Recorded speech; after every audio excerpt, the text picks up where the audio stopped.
मैं देख रहा था बहुत देर से आपके भीतर जज्बा शौर्य पराक्रम उमड़ रहा है, तो जरा दोनों हाथ की उठा लो और मुट्ठियां बांध के एक साथ ही जय बोल लो, तो सबका भीतर का जोश बाहर निकल आएगा। बोले भारत माता की, भारत माता की, वंदे वंदे। एक तरफ हम भारत का आजादी का अमृत महोत्सव मना रहे हैं, तो अंबाला के एक छोटे से शिक्षा संकुल से प्रारंभ हुआ। 13 जून 1948 को जिसका बीजारोपण हुआ, उस विद्यार्थियों के, उस छात्रों के उस संकल्प का आज अखिल भारतीय विद्यार्थी परिषद के रूप में इतना विराट स्वरूप देख करके, विद्यार्थियों के इस महाकुंभ में आकर के और उसके भी 75वां वर्ष में प्रवेश के ऊपर मैं आपका सबका बहुत बहुत अभिनंदन करता।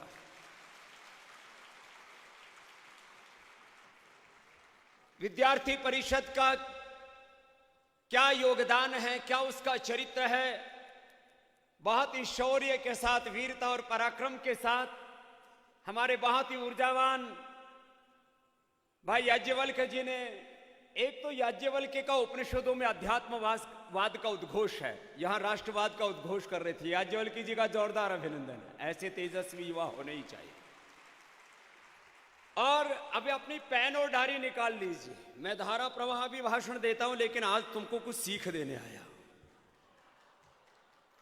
तो कुछ गहरी बातें मैं चाहता हूं कि आपके दिल में, दिमाग में, क्योंकि 2-3 बातों के बाद में आधा घंटे के बाद पूछा जाए कि क्या बोला था, बोले बहुत अच्छा बोला था, बोले क्या बोला था, बोले ये मत पूछो, तो ये नहीं होना चाहिए। तो आज आपके हाथों में बहुत बड़ा भार है, बहुत बड़ी जिम्मेदारी है। अतीत के बोध, अतीत के गौरव और स्वाभिमान के साथ, वर्तमान के शौर्य और पराक्रम के साथ नव भारत के सपने घड़ने के लिए आप प्रतिबद्ध हैं, तो कुछ बड़ी जिम्मेदारी आपकी बनती है। जिन संकल्पों से आपको सींचा जा रहा है विद्यार्थी परिषद में, अब आने वाले उस भारत को घड़ना जो विश्व का आर्थिक दृष्टि से, आध्यात्मिक दृष्टि से, सामाजिक राजनीतिक दृष्टि से, सामरिक दृष्टि से, शिक्षा चिकित्सा की दृष्टि से, सब प्रकार से विश्व का नेतृत्व करने में भारत समर्थ हो, वो जिम्मेदारी आप विद्यार्थी परिषद के भाई बहनों को अपने हाथों में लेनी है। राज्य सत्ता अपना काम करती है, उसको करने दो। और राजनीति आंशिक परिवर्तन कर सकती है, यदि आत्मानुशासन से लेकर के शासन में भी यदि कोई बड़ा परिवर्तन करने का सामर्थ्य रखता है, तो विद्यार्थी परिषद का कार्य करता है। और मैं इसलिए इन बातों को कह रहा हूं, बहुत चुनौतियां हमारे सामने। एक तरफ लेनिन, मार्क्स और माओ के हिंदुस्तान में कुछ चेले घूमते हैं। अच्छा, उनका लेनिन, मार्क्स, माओ उनका फूफा लगता है, उनका रिश्तेदार लगता है, कोई खून का रिश्ता उससे। ये तो नाजायज औलादे हैं लेनिन, मार्क्स और माओ की, जिनका खून का रिश्ता नहीं। हमारा खून का रिश्ता है मर्यादा पुरुषोत्तम श्री राम से। बोले जय श्री राम। हमारा खून का रिश्ता है, हमारा खानदान का रिश्ता है भगवान कृष्ण से, भगवान शिव से, गौतम कड़ाद, जैमिनी, पाणिनि, पतंजलि से, स्वामी विवेकानंद और महर्षि दयानंद से। हम ऋषियों के वंशज हैं, ऋषि ऋषिकाओं के हम संतान हैं, हम ईश्वर की संतानें हैं। माता भूमि ही पुत्रो हम पृथिव्याः, हम इस धरती माता की संतानें हैं।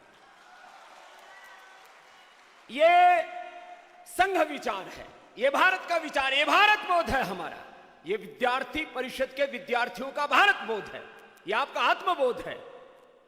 भारत में पैदा होकर के ये साम्यवादी, क्या बोलते हैं इनको अंग्रेजी में, ये सेकुलरिज्म का पाठ पढ़ाने वाले हमको कम्युनिज्म वाले, अब से कोई बात करे ना ये सो कॉल्ड कम्युनिस्ट कि हमारे पास तर्क है, हमारे पास में लॉजिक है, हम सोशल जस्टिस की बात करते हैं, हम इकोनॉमिक जस्टिस की बात करते हैं, बोले एक बार शी जिनपिंग के यहाँ चला जा, पता लग जाएगा। और ज्यादा ही सोशलिज्म देखना है तो किम जोंग के यहाँ चला जा। तुम बात करते हो सोशल जस्टिस की है? मैं किसी को कटाक्ष नहीं कर रहा हूं, लेकिन तर्क से उत्तर दे रहा हूं। ये सोशलिज्म का सूसा फैलाने वाले ये कम्युनिज्म के नाम पर बौद्धिक दिवालियापन के शिकार और बौद्धिक दिवालियापन के बीमार इंटेलेक्चुअल बैंकरप्सी वाले। मैं कई प्रकार की आतंकवाद की बात करता हूं, उसमें एक है इंटेलेक्चुअल टेररिज्म और इंटेलेक्चुअल बैंकरप्सी, बौद्धिक दरिद्रता के शिकार और बीमार। उनका भी इलाज आप ही लोग करते हो देश में।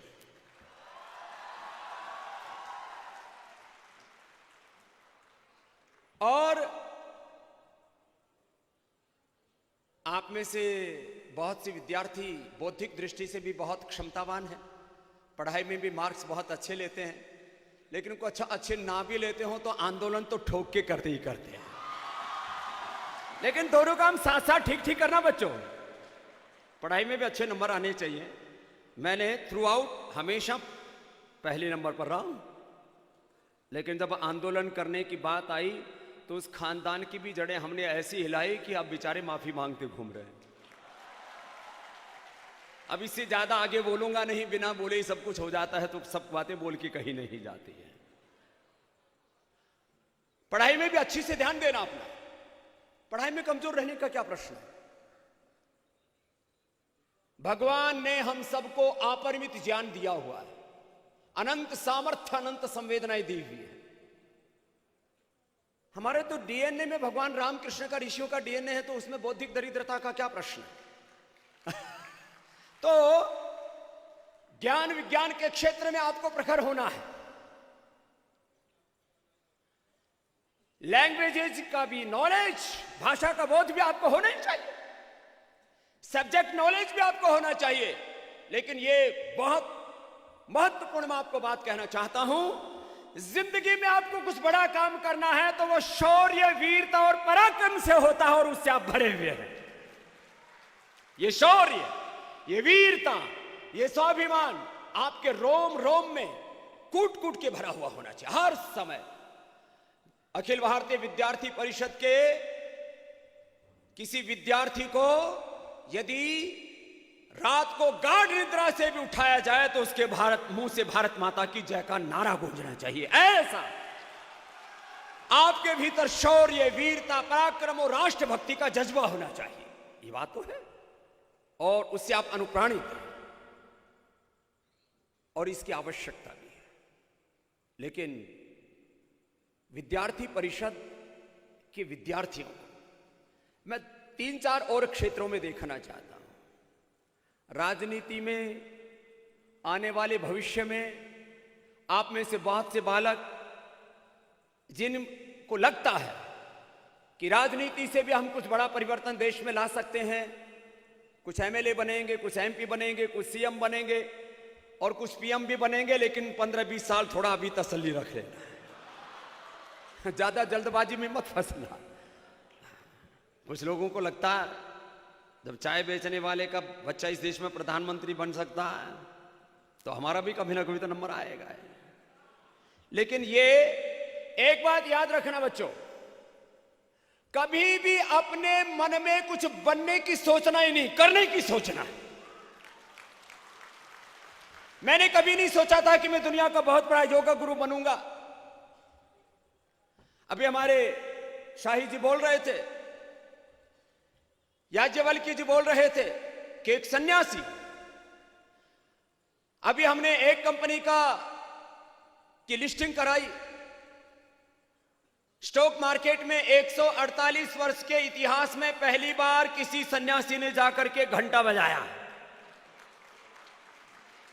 और 650 में जिस शेयर को हमने, उसका मार्केट प्राइस था, आज वो 1400-1500 के आसपास पहुंच गया। अभी ये 40,000 करोड़ का हमने मार्केट कैप बिल्ड कर दिया। विद्यार्थी परिषद के बच्चों को हिंदुस्तान में आत्मनिर्भर भारत के लिए वोकल फॉर लोकल और लोकल को बनाना है ग्लोबल, इसके लिए भी कुछ बड़े प्रयास करने पड़ेंगे। जब एक अनपढ़ माँ बाप के घर में पैदा हुआ स्वामी रामदेव गवर्नमेंट स्कूल, सरकारी स्कूल और गुरुकुल में पढ़ करके जब विदेशी कंपनियों के छक्के छुड़ा रखे हैं, तो तुम तो बड़े बड़े कीर्तिमान घड़ सकते हो। क्या है ये यूनिलीवर वाले हैं, इनके पास क्या है? कौन है ये कोलगेट वाले? नेस्ले की चिड़िया तुम कभी भी उड़ा सकते हो। आप में बहुत साहस है, शौर्य है, वीरता है।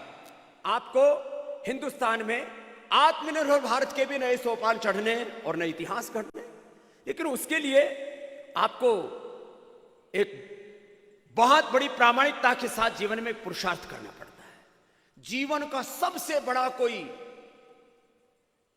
सफलता का सूत्र है शौर्य, वीरता, उत्साह होना ही चाहिए, लेकिन time and target based working, और उसमें ऐसा पुरुषार्थ कि एक क्षण के लिए विश्राम नहीं। जब तक मुझे ध्येय यात्रा पुस्तक दी, जब तक ध्येय मिल नहीं जाता, जैसे स्वामी विवेकानंद जी महाराज ने उपनिषदों के उद्घोष को दोहराया, उत्तिष्ठता जागृत प्राप्य वारा निबोधत अक्षर से धारा निश्चिता द्रुत्यया दुर्गम पथस्तत् कवयो वदंती। आपको लगना तो पड़ेगा। अभी तो हमने एक कंपनी की लिस्टिंग कराई।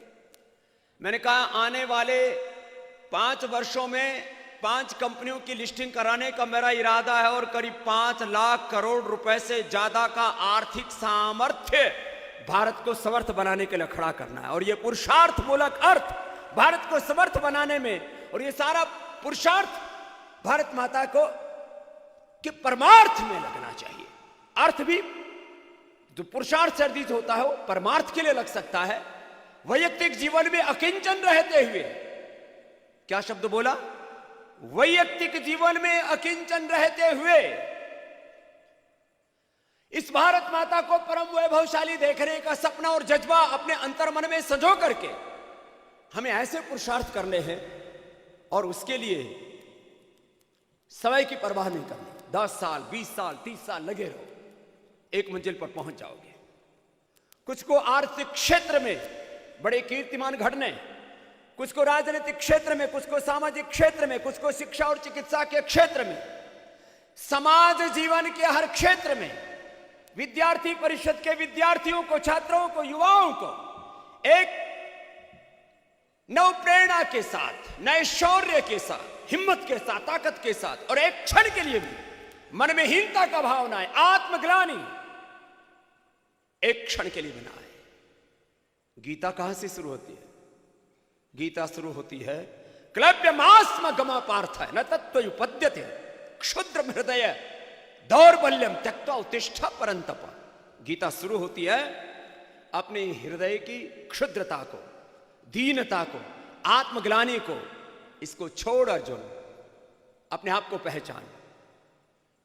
तेरा राजा धर्म क्या है, तेरा राष्ट्र धर्म क्या है, तेरा स्वधर्म क्या है, और उस कर्तव्य का पालन कर। और स्वधर्मे निधर्म श्रेय के गीत हमने गाए, हतोवा प्राप्स्यसि स्वर्गम जित्वा वा भोक्ष्यसि महिम। लेकिन उसके लिए एक क्षण के लिए भी हमारे भीतर नैराश्य, कुंठा नहीं आनी चाहिए। भोर में उठते ही कुछ नियम ले लो। जैसे आप नारे लगा रहे थे, इन छोटे छोटे नारों के पीछे एक बड़े बड़े संकल्पों का, बड़े बड़े संघर्षों का, बड़े बड़े सपनों का समावेश है। ऐसे ही भोर में उठ करके रोज धरती माता को प्रणाम किया करो। मेरे साथ बोलो, माता भूमि ही। ये वेद की ऋचा है, और ये हम सबका अंतर्मन का संकल्प है, ये हमारा संस्कार है। माता भूमि ही पुत्रो हम पृथिव्याः मातृदेवो भव पितृदेवो भव आचार्य देवो भव अतिथि देवो भव राष्ट्र देवो भव। भोर में उठ करके जब आप ये संकल्प करेंगे, मैं धरती माता की वीर यशस्वी तेजस्वी अजर अमर अविनाशी संतान हूं, और ये भाव चेतना एक क्षण के लिए भी नीचे नहीं आनी चाहिए, अपनी निजता से कभी भी नीचे नहीं आना चाहिए। जब हम माता पिता को उस भगवान का ही प्रत्यक्ष विग्रह मानेंगे और जब हम अपने सनातन धर्म को, अपने ऋषि धर्म को, अपने हिंदू धर्म को अपना सर्वस्व मान करके मनसा वाचा कर्मणा हम हिंदुत्व का, सनातन का, जो हमारी शाश्वत संस्कृति, सा संस्कृति प्रथमा विश्ववारा, भारत की संस्कृति विश्व की सबसे प्राचीन संस्कृति है। वेद के मंत्र का मैंने अभी उद्घोष किया, क्या बोला? सा प्रथमा, बोलो, संस्कृति ही विश्ववारा। हम विश्व की प्रथम संस्कृति के उद्घोषक हैं कि ना जाने क्या क्या हमने नहीं किया। विश्व को प्रथम शिक्षा व्यवस्था, विश्व को प्रथम चिकित्सा व्यवस्था, विश्व को प्रथम अर्थव्यवस्था, कर व्यवस्था, विश्व को प्रथम राज व्यवस्था, राजनीतिक व्यवस्था, विश्व को प्रथम पारिवारिक व्यवस्था, सामाजिक व्यवस्था, वैयक्तिक जीवन से लेकर के वैश्विक जीवन के सूत्र भारत के ऋषियों ने दिए हैं। ये आपको गौरव हमेशा अपने अंतर्मन में रहना चाहिए। यही हमारा गौरव स्वाभिमान। और खाली विचार से ही बात नहीं बनेगी। विचार हमारे जीवन का आधार है और विचार ही हमें गंतव्य तक लेकर के जाता है। लेकिन उस विचार को धरातल पर उतारने के लिए फिर एक क्षण के लिए भी विश्राम नहीं करना। मेरे साथ बोलो, चरई वेति, चरई वेति, चरण वै मधु विंदति, इंद्रः इच्चरता सखा। चरई वेति, चरई वेति, चलते रहो, परवाह नहीं करना। जितना विरोध हो, जितना विरोध हो उतनी आपको ताकत मिलेगी। और इसका लाइव एग्जांपल स्वामी रामदेव तुम्हारे सामने खड़ा हुआ है। जितना विरोध हो, जितने संघर्ष हो, जितनी चुनौतियां आए, उतना उनका स्वागत करना, आगे बढ़ते चले जाना। लेकिन दो गलती कभी नहीं करना। एक, भगवान का विधान, डायरी में नोट कर लो, आज की बात याद रहनी चाहिए, जयपुर की, राजस्थान की। भगवान के विधान का कभी अतिक्रमण नहीं करना। एक यूनिवर्सल लॉ है, भगवान के कर्मफल न्याय व्यवस्था है। चाहे कोई राजा हो, इस देश में कितने सीएम रहे, कितने पीएम रहे, कितने गृह मंत्री रहे, तिहाड़ जाना पड़ा। कुछ जा चुके, कुछ जाने वाले हैं। जो भी भगवान के विधान का अतिक्रमण करेंगे उनको 99% तो इसी जन्म में भोगना पड़ेगा। भगवान के विधान का कभी अतिक्रमण नहीं करना। और दूसरा, देश का संविधान, देश का कानून, उसके प्रति भी श्रद्धा रखना। और यदि ये दो गलतियां आपने नहीं की बड़े रूप में, और वैयक्तिक जीवन में कभी भी कोई ऐसा काम न करना जिससे आप अपने आप को फेस ना कर सके, आपको अपने से शर्मिंदगी हो। सबसे बड़ा दुख वेदांत में इस बात को कहा है कि मैंने बचपन में, जवानी में जो करना था वो किया क्यों नहीं, उससे वंचित क्यों रह गया, और जो नहीं करना था वो उल्टा कर्म क्यों कर दिया। यदि ये तीन काम आपने नहीं किए ना कभी जिंदगी में, तो आपको जिंदगी में कभी कोई हरा नहीं सकता। कोई ऐसा काम नहीं करना जिससे आपको कभी भी आत्मग्लानि हो, खुद से शर्मिंदगी हो, आप अपने आप को फेस न कर सके। कभी भी भगवान के विधान का अतिक्रमण नहीं करना और देश के संविधान का अतिक्रमण नहीं करना। और यदि लोक भाषा में कहूं तो लंगोटी के सच्चे रहना और बात के पक्के रहना। कुछ बात समझ में आई? बहुतों को तो घर जाके समझ में आएगी। कुछ नियम बड़ों ने बताए हैं, उनका पालन करना। और यदि वो आपने किया ना, फिर आने वाला देश ही नहीं, आने वाली दुनिया अखिल भारतीय विद्यार्थी परिषद के युवाओं की होगी। आप में बहुत सामर्थ्य है। किसी किसी में हो सकता है बल ज्यादा हो, किसी में थोड़ा कम हो, ये चलेगा। शरीर बल थोड़ा बहुत कम ज्यादा चलेगा, लेकिन मनोबल और आत्मबल इतना प्रबल होना चाहिए कि कभी भी नैराश्य, कुंठा एक क्षण के लिए भी जीवन में नहीं आनी चाहिए। किसी किसी को ना बार बार प्रेरणा देनी पड़ती है। एक बार राष्ट्रीय सम्मेलन हुआ तो कुछ लोग एक महीने में उनकी बैटरी थोड़ी डिस्चार्ज हो जाती है। किसी की 6 महीने में, किसी की साल भर चलती है, लेकिन कुछ लोग हैं जिन्होंने एक बार सोच लिया तो फिर अंतिम श्वास तक उस संकल्प को निभाते हैं। ऐसे आप युवाओं को मैं देखना चाहता हूं, और इस संकल्प की आज आवश्यकता है। और इसी के लिए मैं आपके बीच में आया कि मुझे आशाएं और अपेक्षाएं हैं। 140 करोड़ का ये भारत हो चुका है, 141 करोड़ से आगे अभी थोड़े दिनों में 150 करोड़ के आसपास पहुंच जाएगा। मुझे लगता है बहुत जल्दी से देश में जनसंख्या नियंत्रण का भी कानून लागू हो ही जाना चाहिए। उत्तराखंड से अभी समान नागरिक संहिता वाला कार्यक्रम चल रहा है। एक देश एक कानून, ये तो होना ही चाहिए, वो भी कार्य हो ही जाएगा। देश में कुछ बड़े परिवर्तन हैं, वो घटित हो चुके हैं। कभी शायद आप में से भी, उसमें मैं भी सम्मिलित हूं, मैं भी कभी कभी सोचता था क्या ये 370 वाला कार्यक्रम ऐसे ही चलता रहेगा कि कभी हमारी आंखों के सामने पूरा होगा ये सपना? क्या कभी राम मंदिर हमारी आंखों के सामने बनेगा? कभी से देश के अंदर हिंदू अपने गौरव और स्वाभिमान के साथ जी सकेगा? वो काम तो हमने अपने आंखों के सामने देख लिया है। लेकिन अभी तो और बहुत बड़े बड़े सोपान हमें चढ़ने हैं, और नव भारत का निर्माण अपने हाथों से अपने आंखों के सामने हमें करना है। जिस भारत माता की परम वैभव के सपने हमने देखे हैं, तेरा वैभव अमर रहे वहां हम दिन चार रहे ना रहे, पथ का अंतिम लक्ष्य नहीं है सिंहासन चढ़ते जाना, सकल समाज को लिए साथ में आगे को बढ़ते जाना। हमें तो बहुत बड़े बड़े सोपान अभी चढ़ने, और अपने जीवन की आहुति लगाने के लिए हमको उद्यत रहना, लेकिन इसके लिए अपने भीतर एक अपरिमित सामर्थ्य अर्जित करना है, और वो प्रतिभा सब में है। बिना किसी भेदभाव और पक्षपात के परमात्मा ने, परमेश्वर ने सबको समान रूप से एक जैसा ज्ञान, शक्ति, सामर्थ्य, विद्या, विभूति, ऐश्वर्य दिया है। कोई डिस्क्रिमिनेशन नहीं है। कुछ लोग जो भारतीय संस्कृति के नाम पर लांछन लगाते हैं ना कि भारत की संस्कृति में ब्राह्मण, क्षत्रिय, वैश्य, शूद्र, दलित, आदिवासी, वनवासी के नाम पर भेदभाव किया जाता है। बोले हमारी संस्कृति ने तो एकत्व के गीत गाए हैं। 2-3 आपको सूत्र दे देता हूं। एकत्वम अनुपश्यता, ऋग्वेद का अंतिम सूक्त और ईशोपनिषद, छोटी छोटी सूक्तियां बता रहा हूं। एकत्वम अनुपश्यता, रोज आप बोलते हो ओम सहनाओ सहनो भुनक्तु, वननेस, कोएग्जिस्टेंस, परस्परम भावयन्तः श्रेयः वाप्स्यते, सामंजस्य, हार्मनी, वननेस, कोएग्जिस्टेंस, हार्मनी।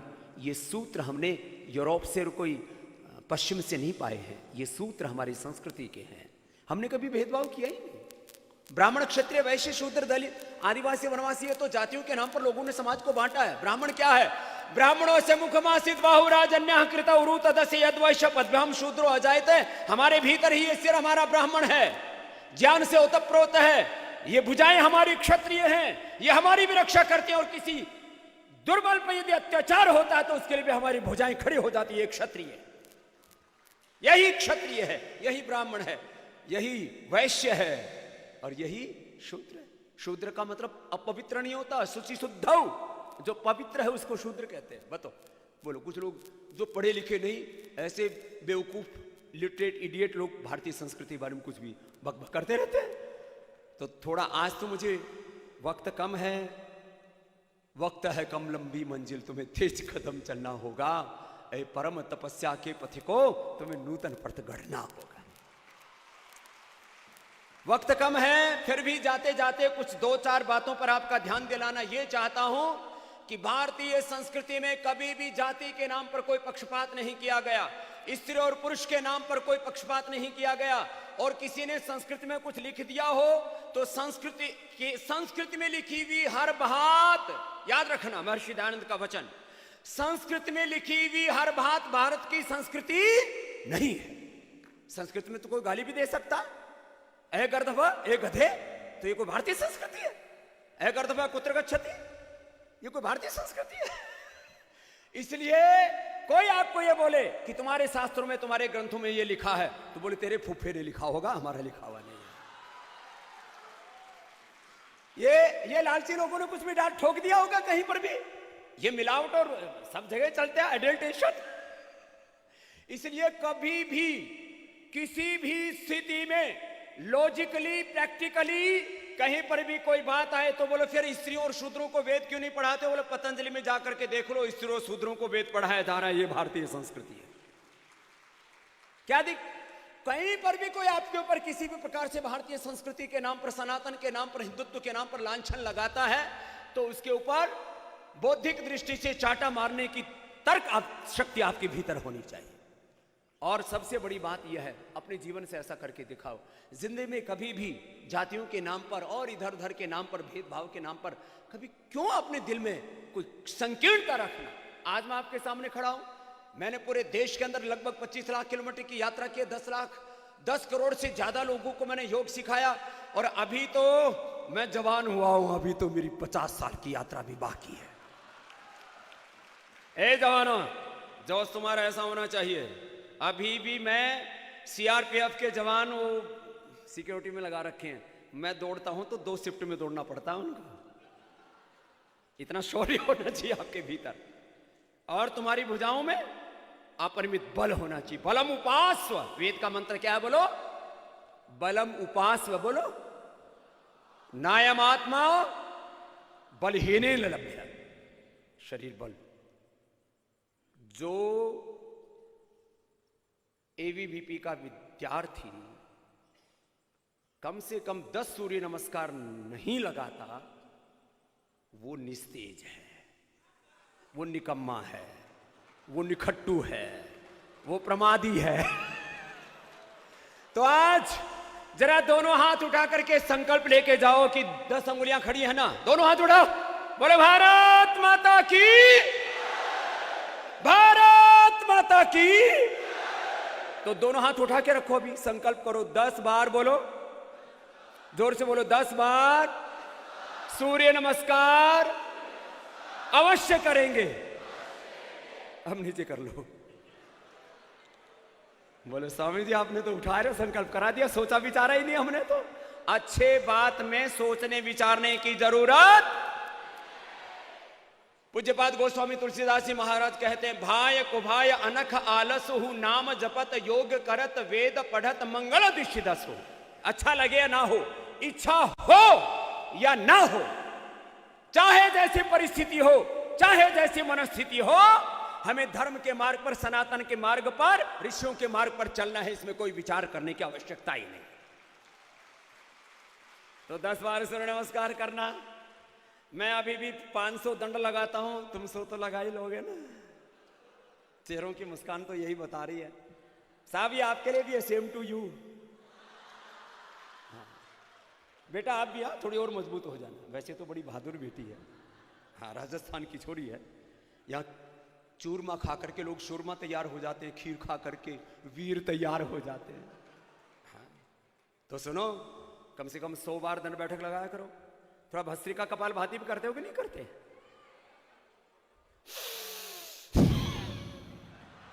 थोड़ा जोर से किया करो। ये तो बीमारों के लिए है, धीरे धीरे करना। तो विद्यार्थियों को कैसे करना चाहिए? ये पानी भी गिर गया रे, उठा लो अपना, कोई बात नहीं। तो सुनो, विद्यार्थियों को जोर से ठोक के कपाल भाती और भस्त्रिका करना चाहिए। कैसे?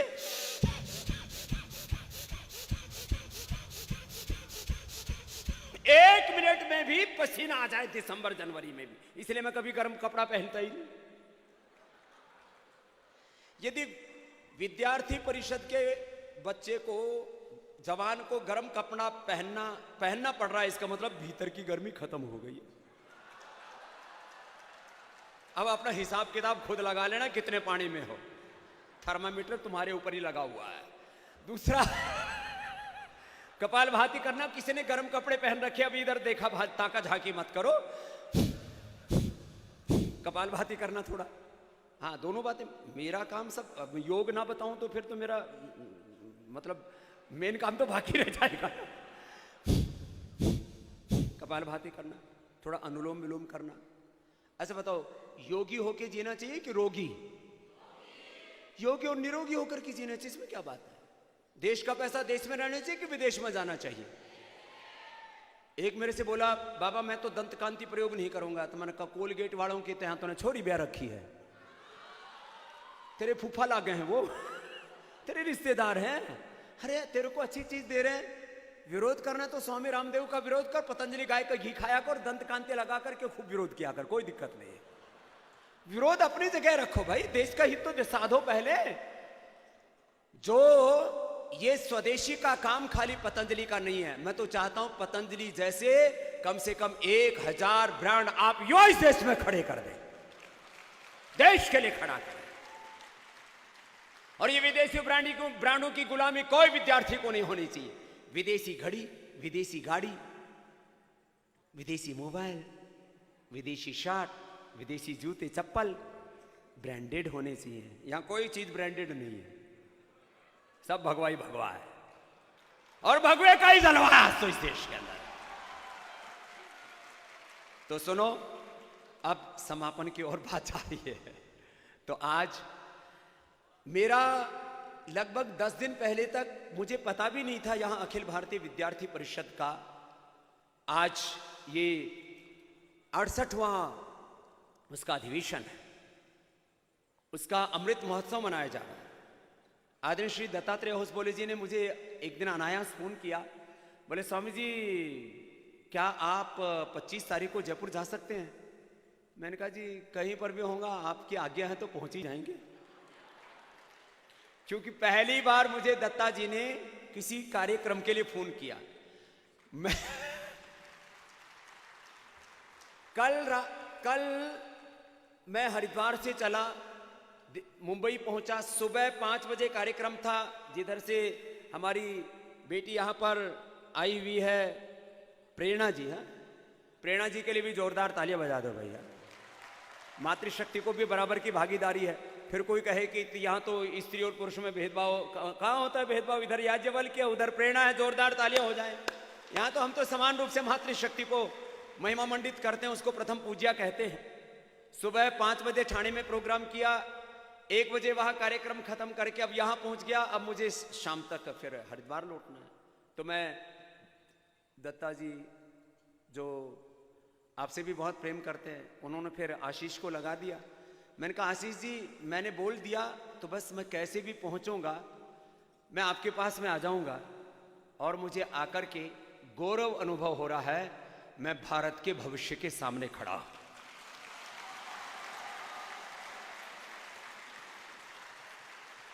और अभी तो हमने इतिहास पढ़े हैं, अभी इतिहास गढ़ने का समय आ गया है। अब इस देश को आर्थिक गुलामी से भी मुक्ति दिलाएंगे, शिक्षा और चिकित्सा की गुलामी से भी मुक्ति दिलाएंगे, वैचारिक गुलामी और दरिद्रता से भी मुक्ति दिला करके भारत को परम वैभवशाली बनाएंगे। और इसी के लिए भारतीय शिक्षा बोर्ड के चेयरमैन भी मेरे साथ आए हुए हैं। एक बार एनपी सिंह साहब जो बहुत सीनियर आईएएस ऑफिसर रहे हैं, एक प्रामाणिक दार्शनिक विद्वान भी है, शिक्षाविद भी, एक बार उनका भी जोरदार अभिनंदन है।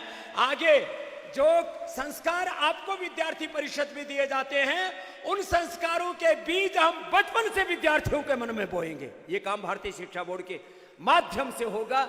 और मैं इस राष्ट्र के देवतुल्य प्रधानमंत्री श्री नरेंद्र मोदी जी को भी इस बात के लिए धन्यवाद देता हूं।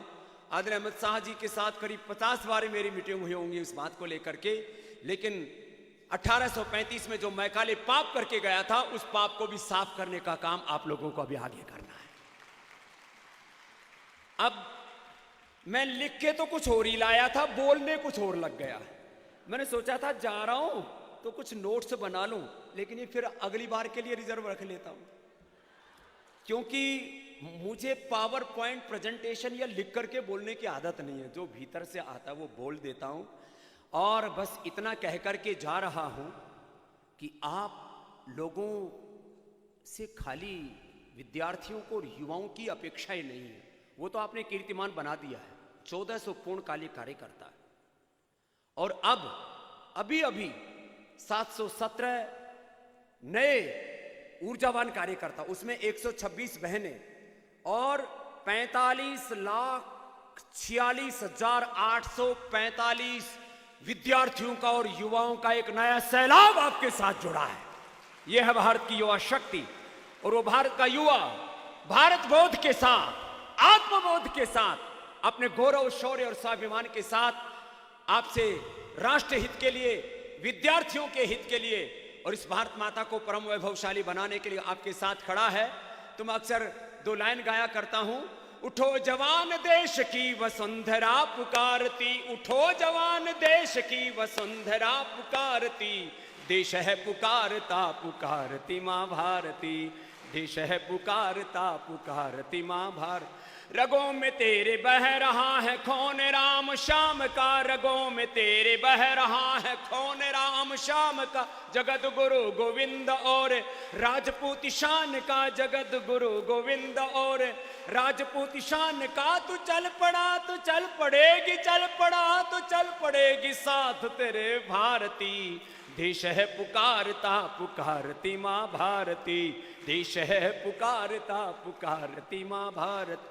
तोड़ कर धरा को फोड़ आसमां की काली माँ, जगा दे सुप्रभात को फैला दे अपनी लालिमा, तेरी शुभ्र कीर्ति विश्व संकटों को तारती, देश है पुकारता पुकारती माँ भारती, देश है पुकारता पुकारती माँ भारत। है शत्रु दंदना रहा चहों दिशा में देश की, पता बता रही हमें किरण किरण दिनेश की। ओ चक्रवर्ती विश्व जय, ओ चक्रवर्ती विश्व जय, मातृभूमि हारती, देश है पुकारता पुकारती माँ भारती, देश है पुकारता पुकारती माँ भारती। बोले भारत माता की। तो बस ये आशा और विश्वास के साथ कि आपके भीतर का ये जज्बा, शौर्य, वीरता, पराक्रम ऐसे ही जागृत रहेगा, नए नए सोपान और चढ़ते रहेंगे, नए इतिहास आप घड़ते रहेंगे। आज इतना ये व्यापक जो आपका समूह है, ये तो कुछ प्रतीकात्मक है, आपकी बहुत बड़ी शक्ति, बहुत बड़ी ऊर्जा इस देश में है। आप ऐसे आगे बढ़ते रहिए, फिर जिंदगी के किसी ना किसी मोड़ पर दोबारा आपसे मिलेंगे और तब तक भारत को बहुत ऊंचाई पर चढ़ता हुआ हम देखेंगे। 2047 से पहले ही भारत को अमेरिका से आगे ले जाकर के खड़ा करना आप युवाओं की जिम्मेदारी है। जब भारत अपना आज़ादी का शताब्दी वर्ष मना रहा होगा और आप भी अपना शताब्दी वर्ष मना रहे होंगे, उससे पहले अपने हाथों से वो काम जिसको करने के लिए परमात्मा ने आपको इस धरती पर भेजा है, उस काम को आप पूरा कर चुके होंगे। एक बार पुनः श्रद्धेय दत्ता जी को, आशीष जी को और सारे अखिल भारतीय विद्यार्थी परिषद के नेतृत्व को और आपके उन्नत चरित्र को पुनः प्रणाम करता हूं। भारत माता की।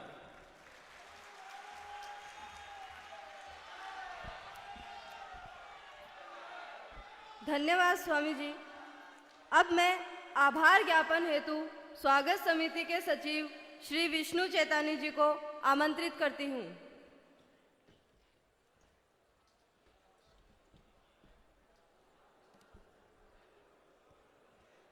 मुझे सबका आभार व्यक्त करने के आदेश हुआ है। मैं बचपन में राष्ट्रीय स्वयंसेवक संघ का स्वयंसेवक था, तब बार बार बहुत सारे उद्बोधनों में सुनता था, आने वाली शताब्दी ये भारत की है, ये कैसे होगी। कई बार उस बाल मन में भी और कई बार बाद में भी ये प्रश्न आता है। लेकिन पूज्य योग ऋषि स्वामी रामदेव जी और भारत की ये छात्र शक्ति है, जहां दो एक साथ ऐसी शक्तियों का मिलन हो तो निश्चित रूप से यह भारत माता विश्व का नेतृत्व करने वाली है, यह विश्वास मन में व्यक्त होता है। मैं भी स्वागत समिति के तरफ से और इस जयपुर के कार्यकर्ताओं के ओर से श्रद्धेय स्वामी रामदेव जी का, आपने योग की उस ताकत को पूरे विश्व में फैलाया है और सिर्फ योग की ताकत को नहीं, इस आत्मनिर्भर भारत की दिशा में भी आपने जो कदम बढ़ाया है, पूरे विश्व की बड़ी बड़ी कंपनियों के छक्के छूटे हैं। मैं आपका बहुत बहुत आभार व्यक्त करता हूं, आपको प्रणाम करता हूं। मैं आभार व्यक्त करता हूं विद्यार्थी परिषद की इस राष्ट्रीय टीम का, जिस टीम ने यह अधिवेशन करने के लिए इस रजत जयंती वर्ष में इस जयपुर की धरती को चुना और हम सब कार्यकर्ताओं को यह अवसर दिया कि हम पूरे इस देश भर के आने वाले विद्यार्थियों का अभिनंदन कर सके, स्वागत कर सके और इसे लघु भारत का दर्शन कर सके। इसके लिए मैं ऐसे विद्यार्थी परिषद की पूरी टीम का आभार व्यक्त करता हूं। मैं आभार व्यक्त करना चाहूंगा, निश्चित रूप से ये पर बहुत शानदार व्यवस्थाएं जो देख रहे हैं, अगर ये जेआरसी कैंपस अगर हमको नहीं मिला होता तो शायद हम ये इतनी अच्छी व्यवस्थाएं नहीं खड़ी कर पाते। इस पूरे कैंपस के चेयरमैन और हमारी इस स्वागत समिति के अध्यक्ष आदरणीय ओपी अग्रवाल जी, जो आप एक जाने माने टैक्स कंसल्टेंट भी हैं, मैं आपका भी आभार व्यक्त करता हूं। और आभार व्यक्त करता हूं साथ में ही अमित जी का, क्योंकि हमको बार बार मिनट मिनट में बहुत सारी व्यवस्थाओं की आवश्यकता होती है और हम बार बार पूरे अधिकार से अमित जी से उन सब आवश्यकताओं की पूर्ति करवाते हैं। मैं आपका भी आभार व्यक्त करता हूं। मैं आभार व्यक्त करता हूं यहां पर उस विचार को जिसको देखकर आज पूरी विश्व चमत्कृत है और दुनिया की दिशा क्या होगी इस बात का अंदाजा लगाता है। उस राष्ट्रीय स्वयंसेवक संघ के बहुत वरिष्ठ प्रचारक और वरिष्ठ कार्यकर्ता यहां पर हमारे बीच में हमको आशीर्वाद देने के लिए पधारे हैं। मैं आप सबका भी आभार व्यक्त करता हूं। मैं साथ ही आभार व्यक्त करना चाहूंगा इस विश्व के सबसे बड़े राजनीतिक दल और इसे भारत माता का गौरव लौटाने वाले उस दल के, मुझे भी उस दल में साथ में काम करने का सौभाग्य प्राप्त होता है। उसके प्रदेश अध्यक्ष जी और बहुत सारे वरिष्ठ लोग यहां हमारे बीच में हैं। मैं उनका भी आभार व्यक्त करता हूं। मैं आभार व्यक्त करता हूं समाज के बहुत वरिष्ठ नागरिक, बहुत सारे लोग यहां पर आए हैं इस विद्यार्थी परिषद के कार्यक्रम को सफल बनाने में अपना आशीर्वाद देने के लिए। मैं आपका भी आभार व्यक्त करता हूं। साथ ही मैं आभार व्यक्त करता हूं अखिल भारतीय विद्यार्थी परिषद के सैकड़ों हजारों की संख्या में ऐसे कार्यकर्ता जो इससे प्रेरणा लेकर समाज जीवन के अन्य क्षेत्र में गए हैं, वो आज पूर्व कार्यकर्ता के नाते यहां पर उपस्थित भी है और साथ साथ में उनकी ताकत के दम पर इस प्रकार के आयोजन बहुत सहजता से हो जाते हैं। मैं आप सबका भी आभार व्यक्त करता हूं। मैं साथ ही आभार व्यक्त करता हूं मीडिया का, क्योंकि इन सब बातों को समाज के अंतिम व्यक्ति तक पहुंचाने का काम आप सब लोग करते हैं। मैं निश्चित रूप से आपका भी आभार व्यक्त करता हूं। 3 दिवसीय इस अधिवेशन में हजारों कार्यकर्ता दो देश के हर कोने से यहां पर पधारे हैं। मैं आपका अभिनंदन भी करता हूं और आभार भी व्यक्त करता हूं। और बहुत सारी व्यवस्थाएं इस अधिवेशन के लिए खड़ी की गई हैं। इस अधिवेशन में प्रत्यक्ष और अप्रत्यक्ष रूप से सैकड़ों हजारों कार्यकर्ता लगे हैं, जिनका कहीं कोई नाम दिखाई नहीं देता। उन सब कार्यकर्ताओं का मैं आभार व्यक्त करता हूं। बाकी सब लोगों का आभार व्यक्त करते हुए मैं अपनी बात को यही समाप्त करता हूं। सब लोगों को प्रणाम करते हुए जय भारत, वंदे मातरम। धन्यवाद। सूचना हेतु नियंत्रक।